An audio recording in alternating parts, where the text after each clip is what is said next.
ಅವರು ವಿಗ್ರಹ ಸಖತ್ತಾಗಿ ಮಾಡಿದಾರಲ್ಲ, ತುಂಬ ಚೆನ್ನಾಗಿ ಕಾಣಂಗೆ. ಅದು ಪೇಂಟಿಂಗ್ ಹೋಗ್ಬಿಟ್ಟಿದೆ, ಈಗ ಇನ್ನೂ ಚೆನ್ನಾಗಿ ಕಾಣೋದು.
ಏನು ಬಸ್ ಸ್ಟ್ಯಾಂಡ್ ಹುಡುಕಿ ನಿಲ್ಲಿಸ್ಬಿಟ್ಟವ್ರೆ? ಹಾಂ, ಬಸ್ ಸ್ಟ್ಯಾಂಡ್ ಒಳಗಡೆ ಮಾಡ್ಬಿಟ್ಟವ್ರೆ. ಆಕ್ಚುಲಿ ದೇವಸ್ಥಾನ ಎಲ್ಲಿರೋದು ಅಲ್ವಾ? ದೇವಸ್ಥಾನ ಅದೇ ತಾನೆ.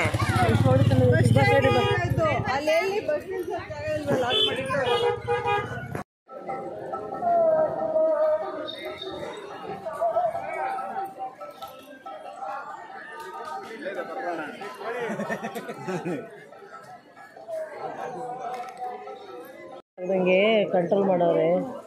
ಆಯ್ತು, ನೀನು ಬಂದು ಹೊತ್ತು ನೋಡೋಣ ಬಿಡ್ತಾರ ಅಂತ.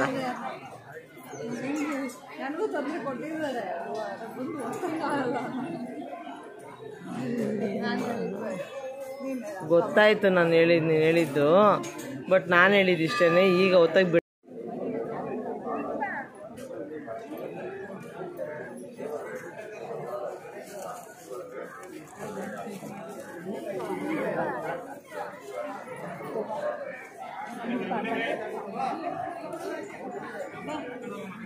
ಗೌಡರುಗಳಿದ್ದೆ ಆಗ್ತಾರೆ ಇಲ್ಲಿ.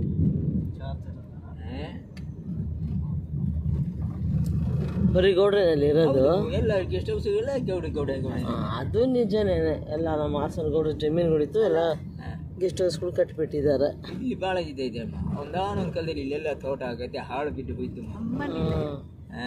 ಮಣ್ಣಿಲೆ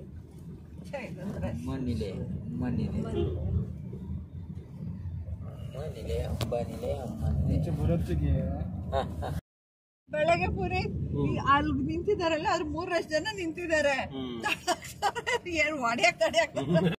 ಬೆಂಗಳೂರಿನಲ್ಲಿ ಹಿಂದೆ ಇದ್ದು ಬೇರೆ ಸಾಧ್ಯತೆಗಳನ್ನ ಯೋಚನೆ ಮಾಡಿದೆ. ಇದು ನಿಮ್ಮ ಪ್ರಶ್ನೆ ಇಟ್ಕೊಂಡು ಸಾರ್ವಜನಿಕವಾಗಿ ಅದನ್ನ ಕೇಳಬೇಕು.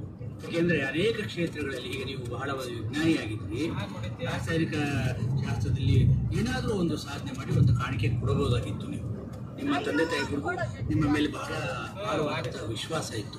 ಉತ್ತಮ ಪ್ರಜೆ, ಉತ್ತಮ ನಾಗರಿಕ, ಒಬ್ಬ ವಿಜ್ಞಾನಿಯನ್ನ ನಾವು ನಮ್ಮ ಮನೆಯಿಂದ ಕೊಡ್ತಾ ಇದ್ದೇವೆ ಅನ್ನುವಂಥ ಒಂದು ಹೆಮ್ಮೆ ಸಹ ಇತ್ತು, ರೋಡಿಮೆ ಸಹ ಅವರಿಗೆ ಇತ್ತು. ಈಗ ಅನೇಕ ಕ್ಷೇತ್ರಗಳಲ್ಲಿ ಇದೇ ಥರ ಮುಂದುವರಿತಾ ಇರುವಂತಹ ವಿದ್ಯಾರ್ಥಿಗಳನ್ನ ನಾವು ನೋಡ್ತೇವೆ.